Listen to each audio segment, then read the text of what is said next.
Hello, my name is Amy Reece. I have been coming to RiverLake about a year and a half now. I am sitting in the second chair in the second row.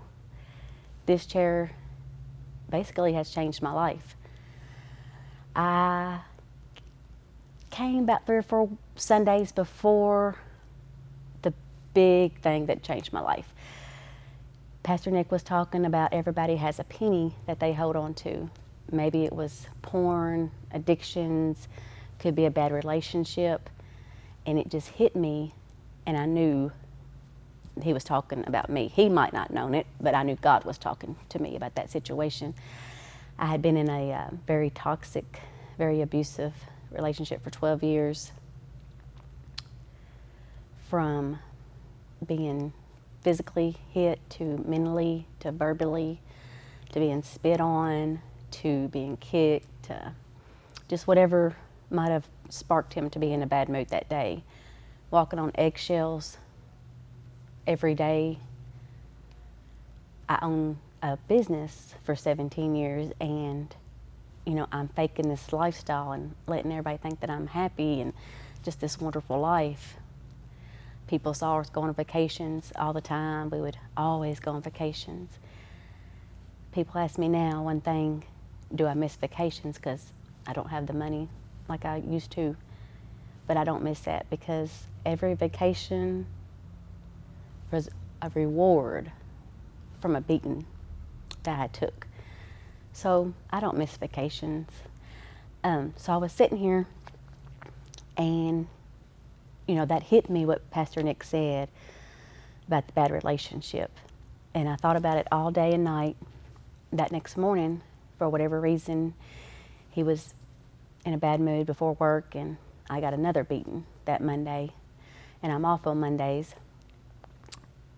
And God had told me after he beat me, just came to me, you have to leave. He's going to eventually kill you. And it was such a strong sense that I knew I had to leave that day and now. So I called my mom, which you have to remember, I have hid this bad relationship. I'm sure people knew some things that was going on, but not to the intents and how bad it really was.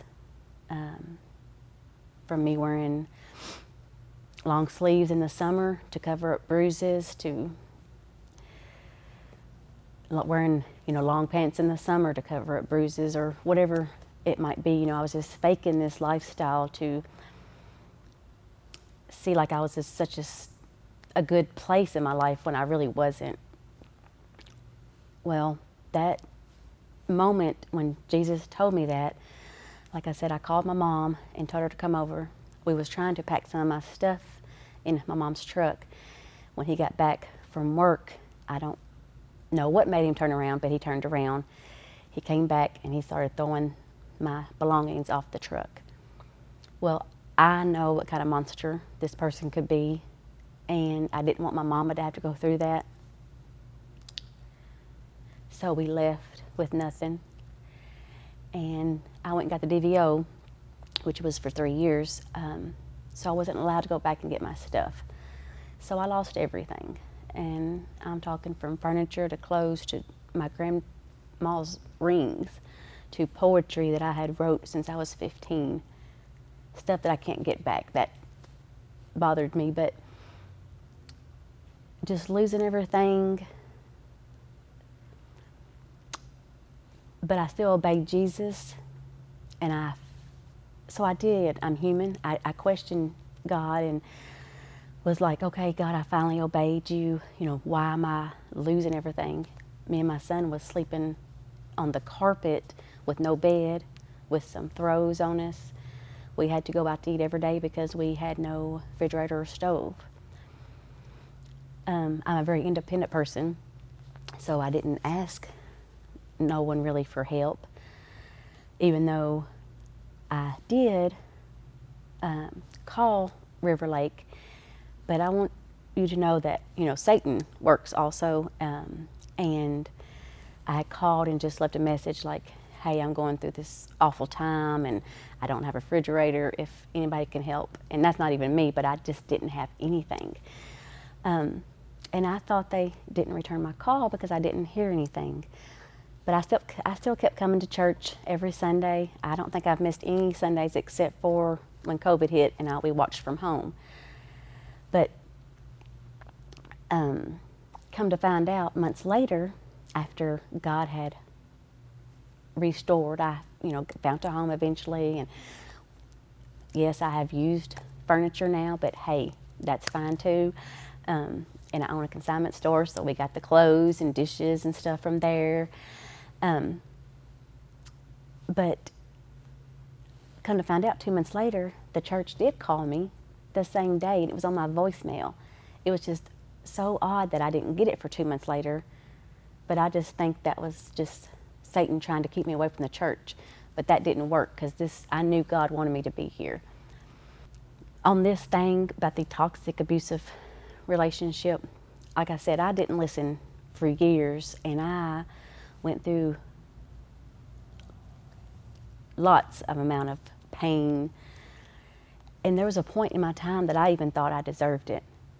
But I know now I am a child of God, and He loves me, and I am worthy, and you are worthy.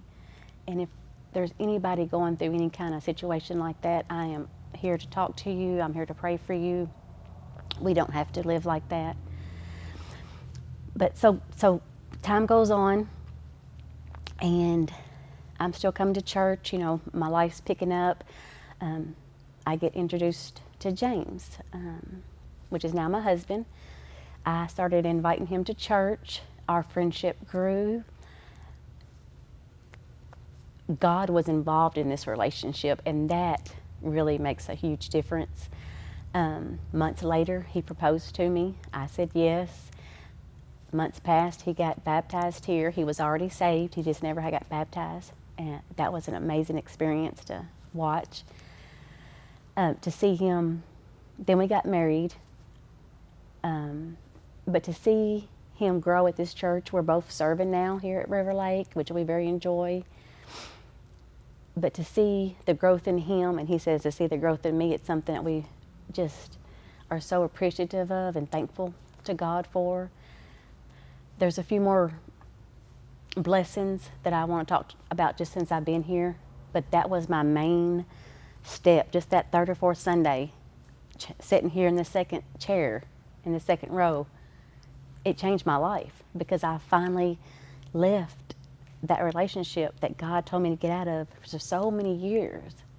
And then that next day, I had that strength and courage that God gave me to leave that situation. So being here, there's so many blessings that has taken place in my life by just walking through these doors and sitting in this chair. And I've actually moved chairs now because my daddy's actually come in and he walks with a cane, so we sit on the other side now. But this is a very important place for me because this is where it totally changed my life. By taking that one step of faith that God had told me to do for years, and I didn't, but that day I did, and He opened doors for me that no man can shut, and He just blesses me continuously, and I'm just so thankful for that. I'm so thankful for this church.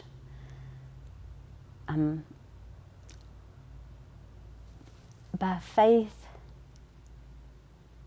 the size of a mustard seed, God can move mountains. There was a time when I left that bad relationship and I'm sleeping on the floor in the cold with no bed, no pillows, no TV, crying myself to sleep, thinking, it can't get no worse than this.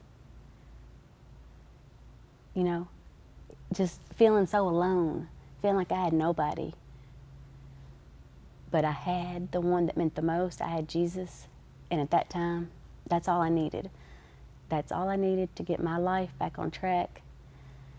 And I just pray that if this message touches any of you all, or if you're in any kind of situations, if you need me to pray for you, anything, I would love to do that. This church has had such a big impact on my life on this last year and a half, and this is my story, and I just wanted to share it with you all.